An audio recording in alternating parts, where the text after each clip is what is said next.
नमस्कार. उत्तुंग भरारी डॉक्टर स्पेशल या कार्यक्रमामध्ये तुमचं हार्दिक स्वागत आहे. मित्रांनो, अनेक डॉक्टरांचे विषय आपण आपल्यापुढे घेऊन येत आहोत आणि अनेक मुलाखती तुम्ही पाहिलेल्या आहेत. अनेक आजार, त्याच्यावर अत्याधुनिक उपचार तुम्ही पाहत आहात. पण आज विशेष म्हणजे रक्तातील आजार. कारण हा दुर्लक्षित विषय आहे की जो कुणालाच माहिती नाही. रक्तामधून सुद्धा अनेक आजार होतात, कारण सगळे अवयव निकामी होतात, पण रक्तसुद्धा कधीतरी दूषित होतं आणि त्यामधून अनेक विकार होतात. आणि हे विकार कशा पद्धतीनं त्याच्यावरती उपचार करावेत हे आजच्या मुलाखतीच्या माध्यमातून आपण घेणार आहोत. आणि यासाठीच एक प्रसिद्ध डॉक्टर आपल्या स्टुडिओमध्ये आलेले आहेत की जे प्रसिद्ध रक्तविकार तज्ज्ञ आहेत. पश्चिम महाराष्ट्रामध्ये त्यांची ख्याती आहे, कारण ते पहिलेच पश्चिम महाराष्ट्रातील रक्तविकार तज्ज्ञ आहेत. आणि ॲनेमिया, हिमोग्लोबिनची कमतरता हे कशा पद्धतीने होते आणि त्याच्यावर अत्याधुनिक पद्धतीनं ते हिमोग्लोबिन कसं वाढवलं जातं हे आजच्या मुलाखतीच्या माध्यमातून आपण इथं घेणार आहोत. ॲनेमिया म्हणजे काय आणि हिमोग्लोबिनची कमतरता कशी वाढवता येते हे आपण घेणार आहोत. उषा हेमॅटॉलॉजी सेंटर, चंदनवाडी, वांडलेसवाडी इथं सेवासदन हॉस्पिटलजवळ त्यांचं अद्ययावत हॉस्पिटल आहे. आणि ते प्रसिद्ध डॉक्टर म्हणजे डॉक्टर संदीप नेमान.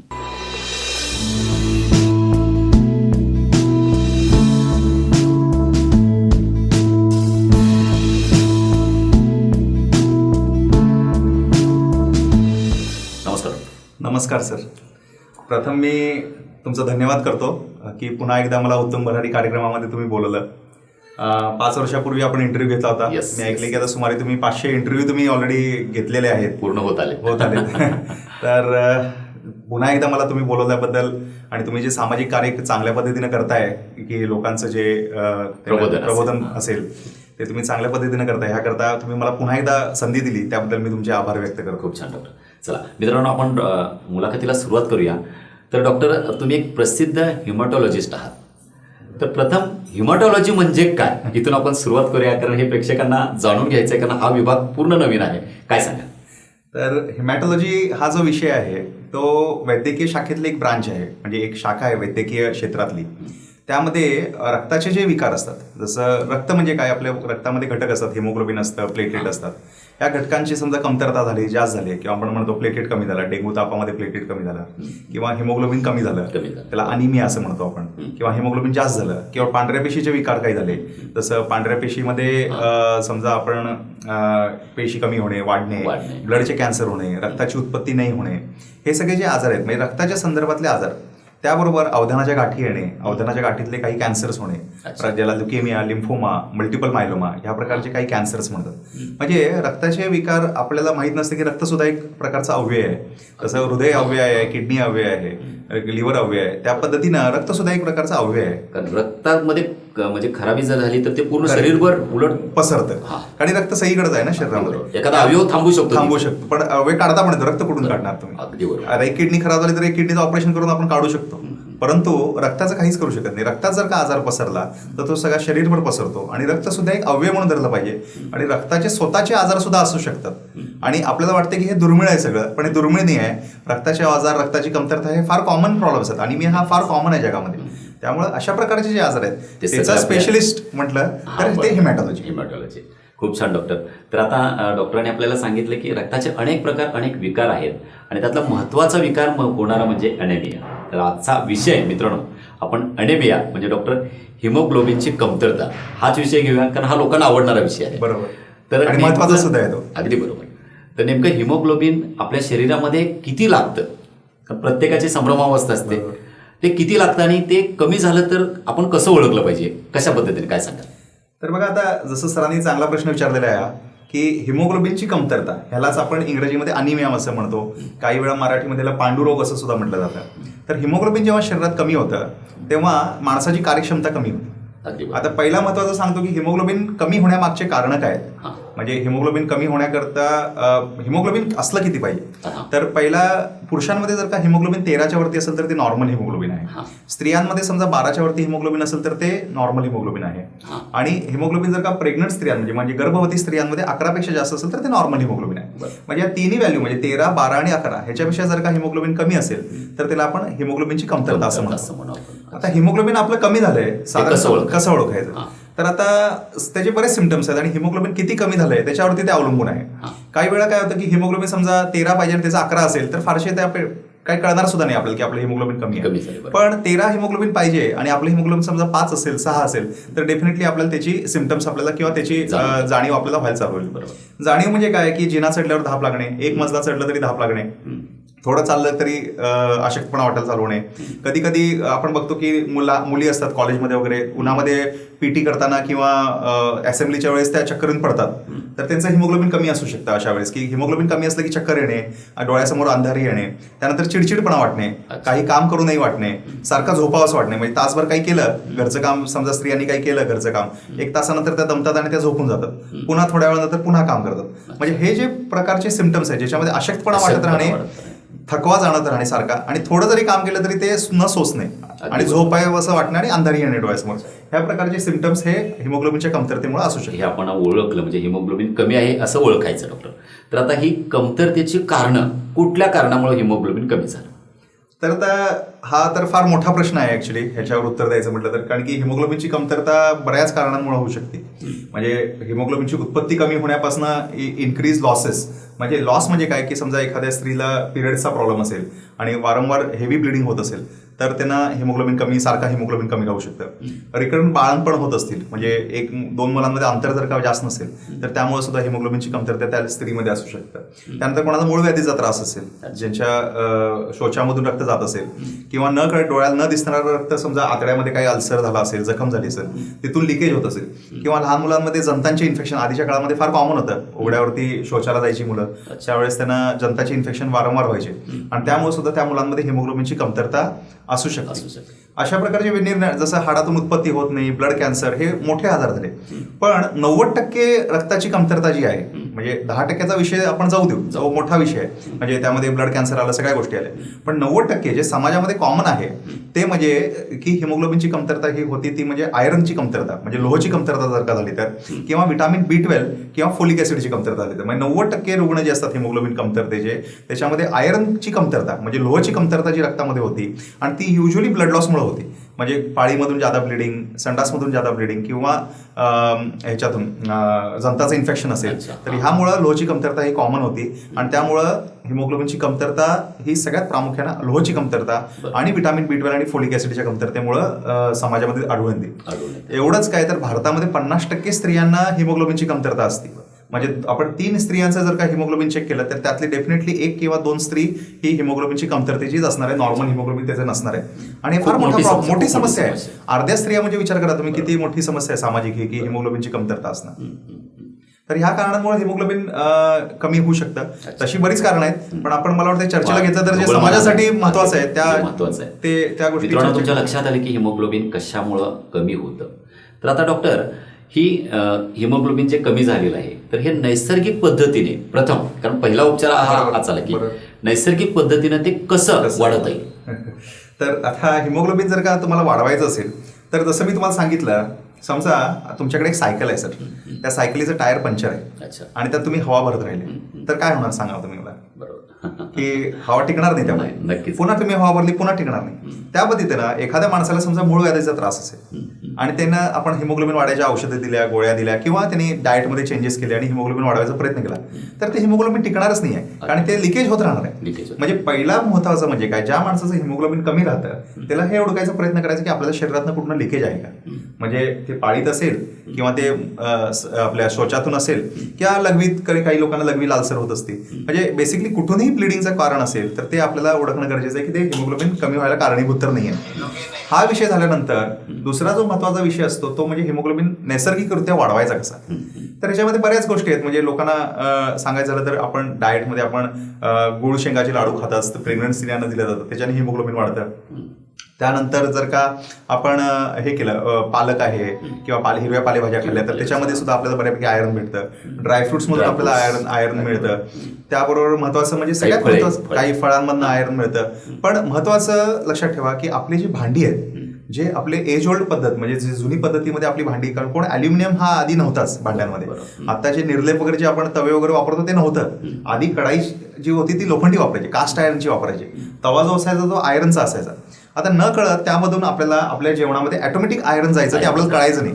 म्हणजे तवा जर का आपण लोखंडी कास्ट आयर्नचा वापरला तर त्याच्यामधून आपल्याला न कळत आपल्या चपातीमधून आपल्याला आयर्न मिळत असतं. ते गरजेचं आहे. ते गरजेचं आहे. आता तुम्ही निर्लेपचा तवा वापरला तर त्यातनं तुम्हाला आयर्न मिळणारच नाहीये. त्यामुळं लोखंडी भांडी वापरणं हे आयर्न मिळण्याकरता सगळ्यात चांगलं, उत्तम, साधं, सोपं, स्वस्त, टिकाऊ असं साधन आहे की तुम्ही लोखंडी भांडी वापरायला चालू केली पाहिजेत, जी की लोखंड त्यातूनच आपल्याला मिळेल आणि आपल्याला बाहेरून काही वेगळं खाण्याची गरज लागणार नाही. त्या पद्धतीनं गुळ, आपण म्हणतो गुळामध्ये आयर्नची फार मात्रा जास्त असते गुळामध्ये.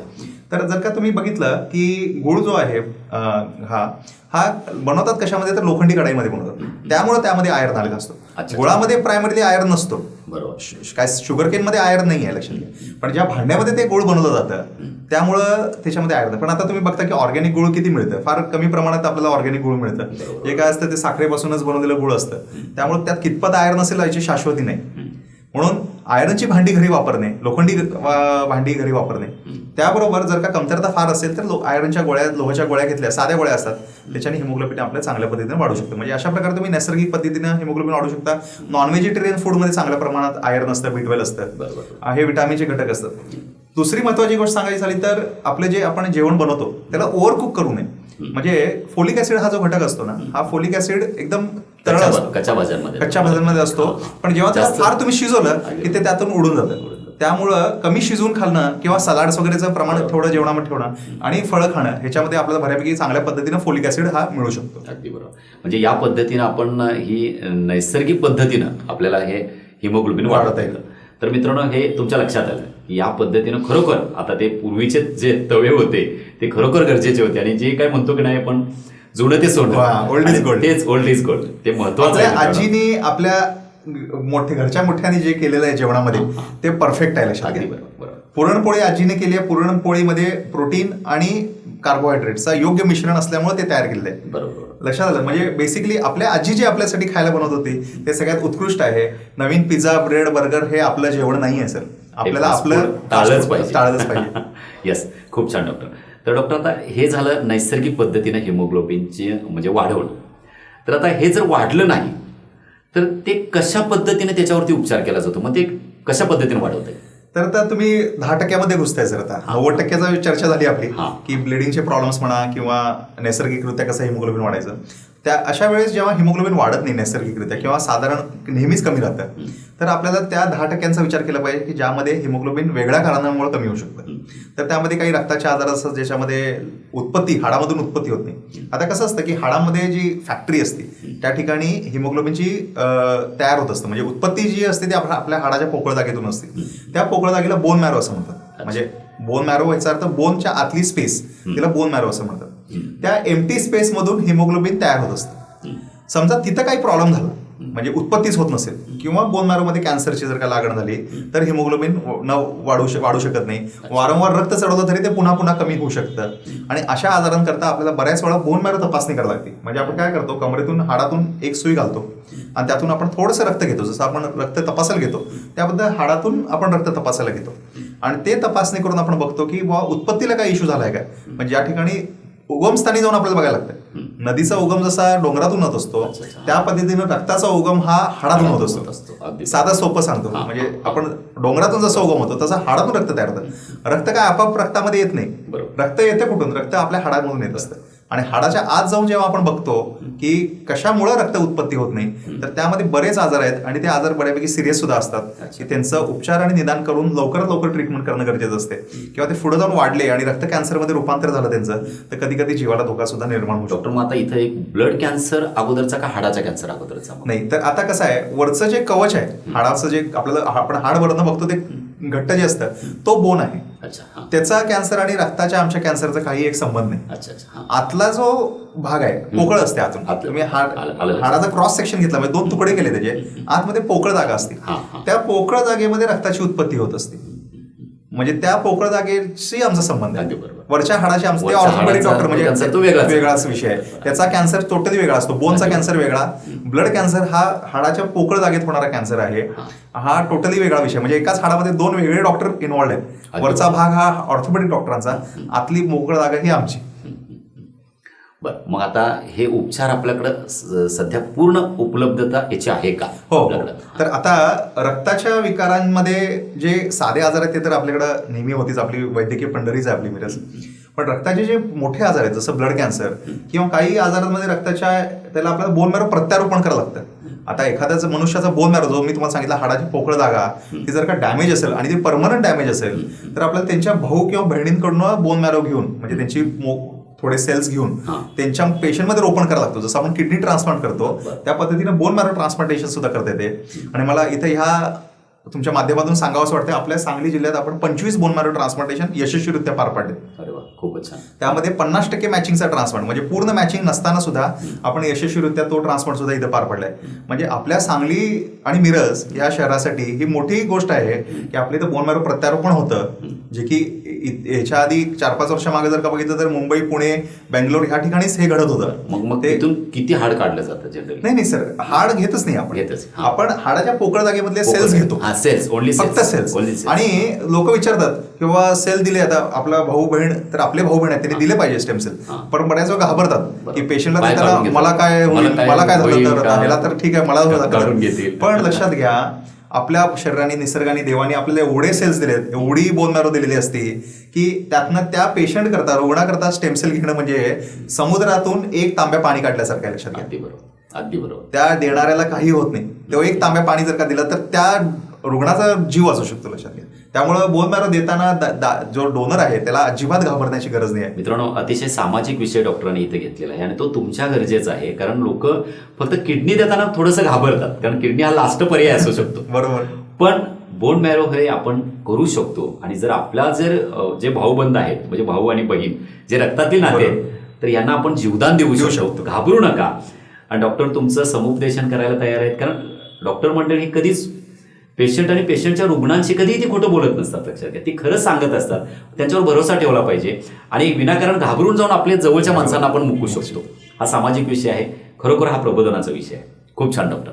तर डॉक्टर, आता या सगळ्या सुविधा ज्या आहेत, आता बोन मॅरोचं असेल किंवा आपले हिमोग्लोबिन नैसर्गिक पद्धतीने वाढत नसेल तर अत्याधुनिक पद्धतीने तो उपचार असेल, ह्या सर्व सुविधा आपल्या उषा हिमॅटॉलॉजीमध्ये आहेत का? आणि त्या मुंबई पुण्याच्या तुलनेत दिल्लीच्या तुलनेत किती आहेत? बरोबर.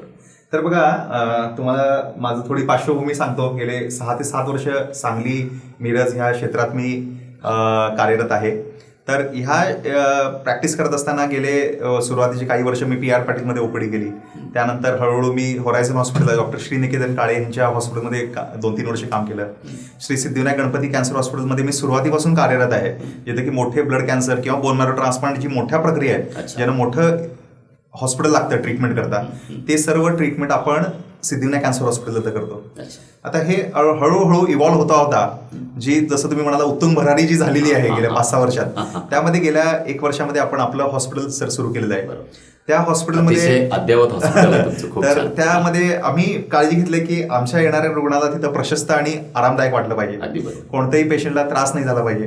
ह्या सगळ्या गेल्या 5-6 वर्षामध्ये मी जेव्हा विचार केला की आमचे रुग्ण ऑलरेडी त्रस्त असतात आणि त्यांना रक्ताचे आजार म्हटले सिरियस आजार असतात काही वेळा, तर त्यांना त्यामुळं त्यांना आल्यानंतर तिथं आपल्यासारखं वाटावं, आपण दवाखान्यात आलो नाही असं वाटतं. सराउंडिंग मध्ये बराच आणि तुम्ही सर स्वतः व्हिजिट केलेली आहे, तुम्ही स्वतः कौतुक केलेलं आहे त्या गोष्टी, छान वाटतं. तर तुम्ही स्वतः बघितलेले आहे ते. तर ह्या पद्धतीने थोडंसं आध्यात्मिक वातावरण, थोडंसं आरामदायक वातावरण ह्या पद्धतीचं आपण करण्याचा प्रयत्न केलाय. त्याबरोबर सुविधा जर का आपण म्हटल्या तर आमच्याकडे वेल क्वालिफाईड स्टाफ आहे. आमचा जो स्टाफ आहे, लॅबचा जो स्टाफ आहे, तो टेक्निकल स्टाफ आमचा गेले 5-6 वर्ष सुरुवातीपासून माझ्याबरोबर आहे. म्हणजे एकही स्टाफ, सांगलीतला जो स्टाफ होता तो सगळा स्टाफ आमचा मिरजेत आलाय, आणि त्यांनी कोणीही आम्हाला सोडून गेलेलं नाही आहे. आणि त्या स्टाफ एकदम क्वालिफाईड आहे, पूर्ण एक्सपिरियन्स त्यांना रक्ताच्या तपासण्यांमध्ये झालेला आहे. त्याबद्दल बरोबर आम्ही थॅलेसिमिया जे मुलं असतात ज्यांचं आपण रक्त कमी होतं, दर महिन्याला रक्त चढावं लागतं, अशा आजारांचं निदान एकदम योग्य पद्धतीने करतो. हिमोफिलिया म्हणजे रक्तस्रावाचे जे आजार असतात, ज्याची टेस्टिंग फक्त आमच्याकडे होती सांगली जिल्ह्यामध्ये, की ज्याच्यामध्ये रक्तस्रावाचे आजार आम्ही निदान करतो. त्यानंतर रक्ताचे कॅन्सर आणि त्याच्या लागणारी बोन मॅरो टेस्ट, याच्यासाठी आम्ही प्रशस्त बोन मॅरो प्रोसिजर रूम केलेली आहे. त्या रूममध्ये आपण बोन मॅरोचा तुकडा, हाडाचा तुकडा आणि हाडातला रक्त तपासणीला घेतो, आणि त्यामुळे ब्लड कॅन्सर वगैरे डायग्नोसिसला मदत होती. या प्रकारची उपयुक्त सगळ्या सुविधा आपल्याकडे आहेत, सगळ्या टेस्टिंग फॅसिलिटीज आपल्याकडे आहेत. चांगला स्टाफ आहे, कन्सल्टिंग आहे, 10 बेडचं आपलं हॉस्पिटल आहे, ज्याच्यामध्ये क्रिटिकल केअर आपण करत नाही, कारण की आयसीयू वगैरे सेटअप आपण प्रायव्हेटमध्ये करत नाही. पण बाकी किमोथेरपी द्यायचं असेल किंवा काही रक्त लावायचं असेल किंवा काही इंजेक्शन्स ट्रीटमेंट करायची असेल तर पेशंट आपण चांगल्या पद्धतीने आता आपल्या नवीन सेटअपमध्ये आपण करू शकतो. नक्कीच. आणि आल्यानंतर सुद्धा मन प्रसन्न वाटावं असं आपण करण्याचा प्रयत्न केला. चांगली हवा तुमच्या तिथं मिळते, मस्त छान वाटतं.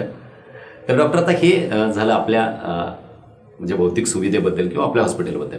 पण काही पेशंट असे असतात किंवा काही नातेवाईक की पैसे एखाद्याकडे भरपूर आहेत, चला आता इथे सांगली मिरज जरी आपली आरोग्य पंढरी आहे, पण तरी सुद्धा एखाद्याला वाटतं की चला आपण दिल्लीला जाऊ, पुण्याला जाऊ वगैरे, मुंबईला जाऊ असं वाटतं. तर तिथली अत्याधुनिक सुविधा ते सगळं म्हणजे काय म्हणू आपण, बरोबर, सर्व ते काही आपली जी सामुग्री आहे ती सगळी इथं आहे का? तर ह्याचं उत्तर जरा असं, आता मी व्यापारी घराण्यात नाही, तर आपल्या दुकानात असलेला माल कोणी खराब म्हणणार नाही हे पहिलं लक्षात घ्या सर.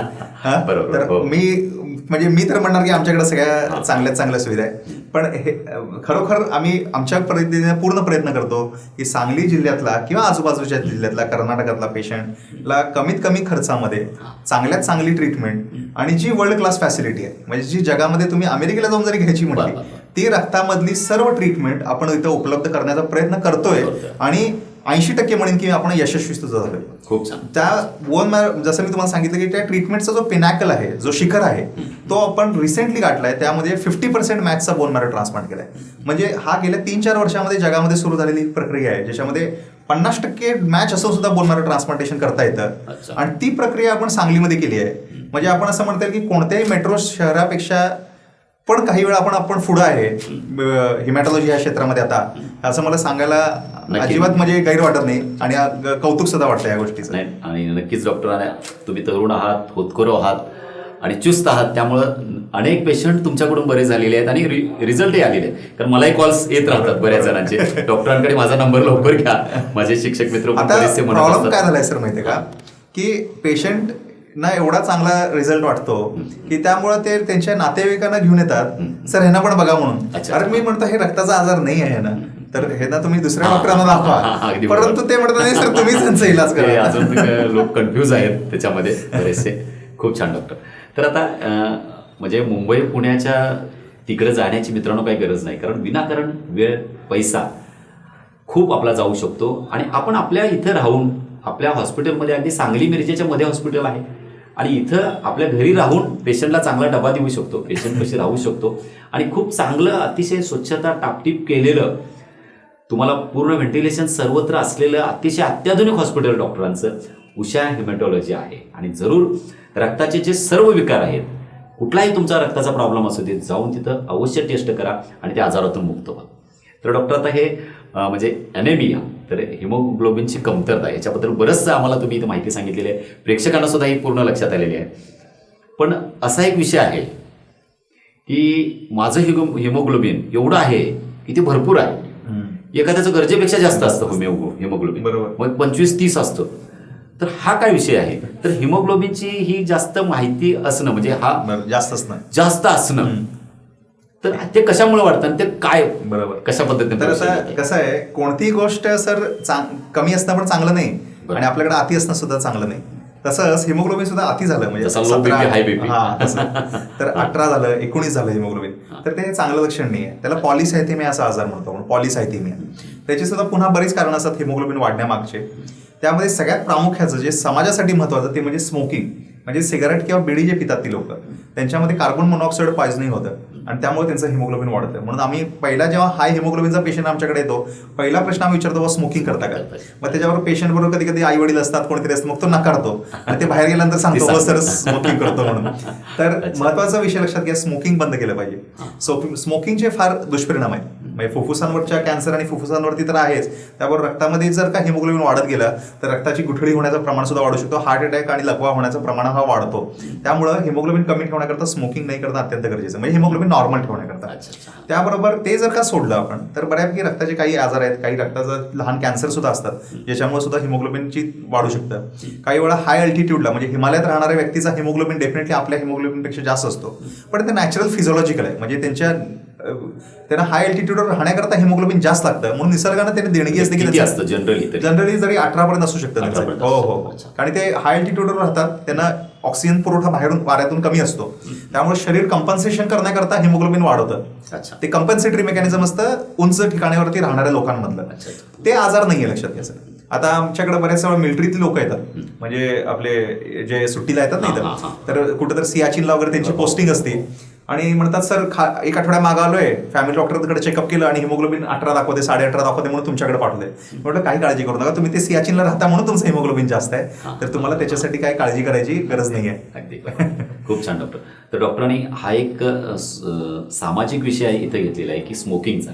तर मित्रांनो, कोणतंही व्यसन करू नका, व्यसनातून बाहेर पडलं पाहिजे. 138 कोटी जनतेचा हा भारत आहे आणि सगळी मुलं, बऱ्यापैकी तरुण पिढी ही व्यसनाधीन झालेली दिसते आहे. कुठल्याही मग साधा तुम्ही बिअरचं सुद्धा व्यसन पहिल्यांदा नको आहे, कारण बऱ्याच तरुणांना वाटतं सर बिअर हे खूप चांगलं आणि आम्ही व्यवस्थित पितो सर. पण आपण आता बघतो मुलींमध्ये व्यसन वाढत चाललंय, म्हणजे स्मोकिंग करणं मुलींमध्ये छंद होत चाललाय, ड्रिंक्स करणं छंद होत चाललाय. म्हणजे आपला समाज कुठल्या दिशेने चाललाय माहित नाही आता. मित्रांनो, हा डॉक्टरांनी विषय सोशल घेतलेला आहे. पटकन आपण तो विषय घेतोय की कुठल्याही व्यसनामध्ये पडू नका. व्यसन हे तुम्हाला तुमचं आयुष्य लवकर संपवू शकतं. लवकर जायचं आहे का 60-70 वर्षांमध्ये? जपानी माणसं बघा 100 वर्षापेक्षा जास्त जगतात. तर कुठल्याही व्यसनामध्ये पडू नका. डॉक्टरांनी सांगितलेलं आणि स्मोकिंगचे पेशंट, हिमोग्लोबिन तुमचं वाढतंय, त्यामधून शरीर तुमचं लवकर खराब व्हायला लागलेलं आहे, याची काळजी घ्या, आपण त्यातून बाहेर पडूया. पण डॉक्टर, एक म्हणजे अजूनही ग्रामीण भागामध्ये ते खडू खाणे असेल, माती खाणे असेल किंवा असे विविध पदार्थ असे काहीतरी खाणे असेल, तर हे शरीराला का खावंसं वाटत असेल त्यांना? तर आता काय सांगावं या प्रश्नाबद्दल. तर बऱ्याचशा गोष्टी खाण्याच्या वाटतात लोकांना. पेन्सिल, चॉक, माती, कच्चं तांदूळ, बर्फ. अच्छा. नंतर तांदूळ वेचताना स्त्रिया खडे तोंडात टाकत असतात. ह्या सगळे जे सिम्पटम्स आहेत, आता पेशंटना मी हा प्रश्न आवर्जून विचारतो, ज्यांचं हिमोग्लोबिन कमी असतं त्यांना विचारतो की बाबा तुम्हाला ह्यापैकी काय खावंसं वाटतं का? तेवढं आम्ही खात नाही, पण आम्हाला खावंसं वाटतं. हा खावंसं वाटतं हे महत्वाचं, खात नाही हे चांगली गोष्ट आहे, पण खावंसं वाटणं सुद्धा मनाला हे आयरनची कमतरतेचं लक्षण आहे. नातेवाईकांना रुग्णाला वाटत असेल पेन्सिल खातोय, जर त्याच्यामध्ये कॅल्शियमची कमतरता असेल, पण तसं नाही आहे. कॅल्शियमची कमतरता नसून ही लोह म्हणजे आयरन जर का शरीरामध्ये कमी असेल तर आपल्याला ते ह्या गोष्टी खाव्याशा वाटू शकतात. काही लोक, सगळ्यांनाच वाटतील असं नाही, काही लोकांना वाटतात.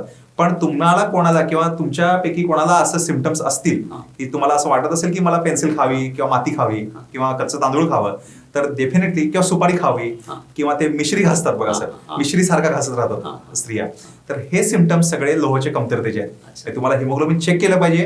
हिमोग्लोबिन कमी असेल तर त्याच्यावर उपचार केला पाहिजे. म्हणजे हे साईन आहे की जर तुम्हाला मनामध्ये तसं होत असेल तर डेफिनेटली तुम्ही भेटावं आणि त्याच्यावर टेस्टिंग करून घ्यावं. अगदी बरोबर. तर डॉक्टर, आता अतिशय चांगल्या पद्धतीने तुमचं उषा हेमॅटोलॉजी सेंटर हे अतिशय चांगल्या पद्धतीने सुरू आहे. अनेक पेशंट येत आहेत, कारण दोन्हीकडे सिनर्जी आणि सेवा सदनच्या मध्ये असल्यामुळं आणि आपली सांगली मिरज आरोग्य पंढरी असल्यामुळं नक्कीच. आणि प्रथम म्हणजे रक्तविकार तज्ञ तुम्ही एकटेच आहात अजून तरी एकटा, त्यामुळे बरेचसे पेशंट तुम्ही येतात आणि त्यांचा रिझल्टही तुमच्याकडून अतिशय चांगला आहे. तर इन फ्युचर भविष्यात तुमची वाटचाल कशा प्रकारे राहील, काय सांगाल? तर आता बरंचसं आपण ऑलरेडी काम करतोय, बराच बिझी सुद्धा झालेलो आहे. म्हणजे तुम्ही जेव्हा मला 5 वर्ष आधी बघितलं तर मला रिकामा वेळ भरपूर असायचा, पण आता आपली अपॉइंटमेंट आपल्याला संधीच मिळाली, फार डिफिकल्टीनं हे झालं. काम वाढत चाललेलं आहे, रुग्णसंख्याही वाढत चाललेली आहे की बाहेरच्या गावाचे आजूबाजूच्या प्रदेशातले पण पेशंट्स येतात, दाखवतात, ट्रीटमेंट घेतात आपल्याकडं.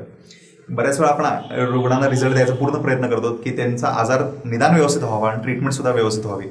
पण बऱ्याच वेळा काय होतं की रक्ताचे आजार काही वेळा फार सिरियस असतात, त्यामुळं कधीतरी असं वाटू शकतं की पेशंट कधी कधी बरा होत नाही किंवा आमच्याकडे एक 10-20% का होईना कॅन्सरचे पेशंट रुग्ण दगावतात सुद्धा.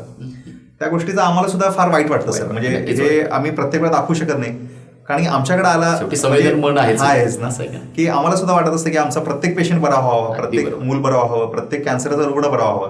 पण सगळ्या गोष्टी आपल्या कंट्रोलमध्ये नसतात, त्यामुळं कधी कधी वाटतं की आपल्याला सुद्धा वाईट वाटतं त्या गोष्टीचं. पण काम थांबवू शकत नाही आपण, काम हे करत राहिलं पाहिजे. कोण म्हणजे पेशंट जे काय आहे काम केलंच पाहिजे. म्हणजे त्या नातेवाईकांना वाईट वाटतं, सगळ्या गोष्टी आहेत, पण त्यामध्ये म्हणजे जेवढं त्यांना समाधान देता येईल तेवढं देऊन आपण पुढची वाटचाल घेतो. यामध्ये पुढची वाटचाल म्हटली तर आम्हाला आता आमच्या नवीन हॉस्पिटलमध्ये थॅलेसिमिया रुग्णांसाठी, ज्यांना मी तुम्हाला सांगितलं दर महिन्याला त्या मुलांना रक्त चढवावं लागतं, आणि हिमोफिलिया म्हणजे रक्तस्रावाचे जे आजार आहेत, ज्यांच्यामध्ये रक्तस्राव वारंवार होतो, मार लागला वगैरे, तर ह्या रुग्णांसाठी आम्हाला काम करायचं सर. म्हणजे आणि हे जे मुलं असतात, लहान मुलं असतात, आणि ह्या मुलांमध्ये आर्थिक परिस्थिती फारशी नसते या फॅमिलीची, आणि आजार जन्मजात आणि आयुष्यभरात असल्यामुळं आर्थिक परिस्थिती असली तरी ती संपून गेलेली असते, कारण की हा आजारच एवढा लॉंग स्टँडिंग असतो. त्यामुळं ह्या मुलांसाठी आम्हाला काहीतरी आमच्या डेकेरमध्ये आम्हाला सुविधा चालू करायची आहे की एखादा ट्रस्ट वगैरे करावे. ट्रस्ट वगैरे जरी नाही केली हां. तरी जेवढ्या होता येईल तेवढ्या अल्प दरामध्ये हां. त्यांना रक्त लावणे, त्यांना औषधं कमीत कमी खर्चांमध्ये देणे. हेमोफिलियाच्या रुग्णांसाठी हेमोफिलियाला लागणारे जे फॅक्टर्स असतात, फॅक्टर 8, फॅक्टर 9, यांची हेमोफिलिया सोसायटीकडून अवेलेबल करून त्यांना मोफत कसं त्यांच्यापर्यंत पोहोचवता येईल ह्याची पूर्ण आम्ही ऑलरेडी पार्श्वभूमी तयार केलेली आहे या गोष्टी करायच्या. मे बी 1 ते 2 वर्षात आपल्याकडे ह्या सुविधा सुद्धा चालू होतील, जेणेकरून ह्या रुग्णांना इतरत्र कुठं फिरत बसावं लागणार नाही आणि सर्वांना एकदम योग्य याच्यामध्ये आपल्याला आणि विथ हेमॅटॉलॉजिस्ट सल्ला त्याला चांगल्यात चांगला आपण ट्रीटमेंट द्यायचा प्रयत्न करणार आहे. पुढची वाटचाल म्हटली तर ब्लड कॅन्सर रुग्णांसाठी आपल्याला अजून काही सोयी वाढवता आल्या किंवा नवीन औषधं काय वापरता आली त्याचा आपण विचार करणार. त्याबरोबर रक्त कॅन्सरमध्ये निदान करण्याकरता काही तपासण्या हाय एंड तपासण्या असतात, म्हणजे ज्यांची गुंतवणूक साधारण 1 कोटी रुपयाची गुंतवणूक आहे. त्यामध्ये त्या ज्या टेस्टिंग आहेत त्या सध्या आम्ही बाहेर पाठवतो रक्त कॅन्सर निदान करण्याकरता, कारण की तेवढी गुंतवणूक शक्य होत नाही सुरुवातीला. त्याबरोबर त्या ज्या टेस्टिंग आहेत त्या टेस्टिंग बाहेर पाठवल्यामुळं 1 किंवा 2 दिवस लागतो रिपोर्टला. या टेस्टिंग जर का आपण इथं चालू केल्या तर आपल्याकडे एक्सपर्टीज आहे सर. मॅडम ज्या आपल्या आहेत त्या चांगल्यात चांगल्या हिमॅटॉलॉजीमध्ये असणाऱ्या प्रत्येक टेस्ट करण्याकरता त्या एकदम कुशल आहेत. त्यामध्ये फक्त गुंतवणुकीचा विषय असल्यामुळे आपण ते आता मागे ठेवलेला आहे प्रोजेक्ट तो. पण 1 ते 2 वर्षामध्ये आपण ते सोयी सुद्धा चालू करू, जेणेकरून कोणताही सॅम्पल सांगली मिरजेच्या बाहेर जाता कामा नये. सगळ्या टेस्टिंग इथं होणार. आज पेशंट आला की संध्याकाळी त्याला आपण निदान देणार आणि दुसऱ्या दिवशीपासून त्याची ट्रीटमेंट चालू करून देणार. म्हणजे ह्या सगळ्या संकल्पना घेऊन आपण पुढे जात आहे. टप्प्याटप्प्याने आपण गाठत आलोय. तुम्ही आपला प्रवास बघताच आहे आणि आपण चांगलं काम करायचा प्रयत्न करू सर. खूप छान डॉक्टर. आणि नक्कीच गेल्या 5-6 वर्षातली तुमची प्रगती बघितली तर नक्कीच वाखाणण्याजोगी आहे. तुम्हीच डॉक्टर उत्तुंग भरारी नक्कीच घेतलेले आहे, कारण सतत बिजी शेड्यूलमधून उलट आम्हाला तुमचा वेळ मिळाला आज हे आम्ही आमचं नशीब समजू. आणि दर्शकांना नक्कीच एक पर्वणी आजच्या मुलाखतीच्या माध्यमातून तुम्हाला मिळालेली असेल की ॲनेमिया हिमोग्लोबिनची कमतरता कशामुळे होते आणि काय कारणं असावीत, कुठल्याही व्यसनामध्ये पडू नये, असे अतिशय चांगले सल्ले आज डॉक्टरांकडून इथे मिळालेले आहेत. तर डॉक्टर जाता जाता वृद्ध असतील किंवा चांगली निरोगी माणसं, विद्यार्थी, पालक असे बरेचसे आहेत, यांना काय सांगाल? तर सर्वांना एवढंच सांगेन की तुम्ही सर्वजण पहिला तर निरोगी राहा आणि आजारमुक्त असणे म्हणजे निरोगी आणि फिट नाही. फिटनेस ही वेगळी लेवल आहे. त्यासाठी योग्य व्यायाम असला पाहिजे. आपण आपल्या फिटनेस एक्सरसाइजकडे लक्ष दिलं पाहिजे.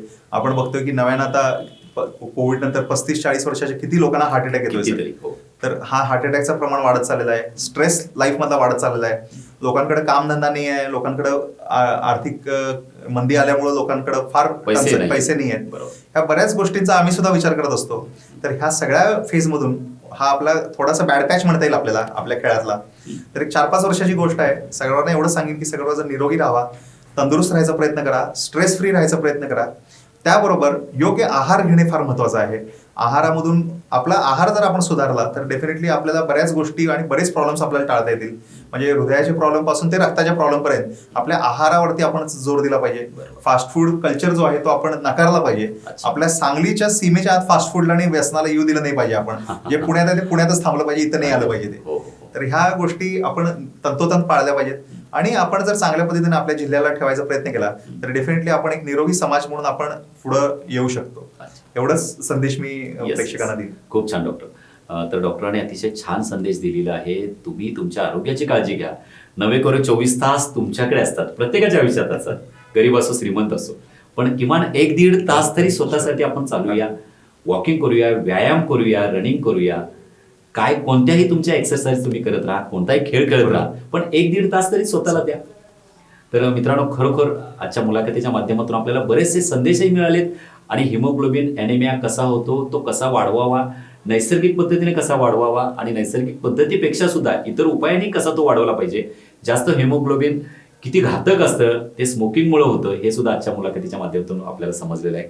आज डॉक्टर संदीप नेमाणे, प्रसिद्ध रक्तविकार तज्ज्ञ, प्रसिद्ध हिमॉलॉजिस्ट आज आपल्या स्टुडिओमध्ये आले आणि आपल्याला दिलखुलास मुलाखत त्याने दिली, चांगला वेळ दिला, त्याबद्दल डॉक्टर तुमचे आमच्या उत्तुंग भरारी टीमतर्फे खूप खूप आभार.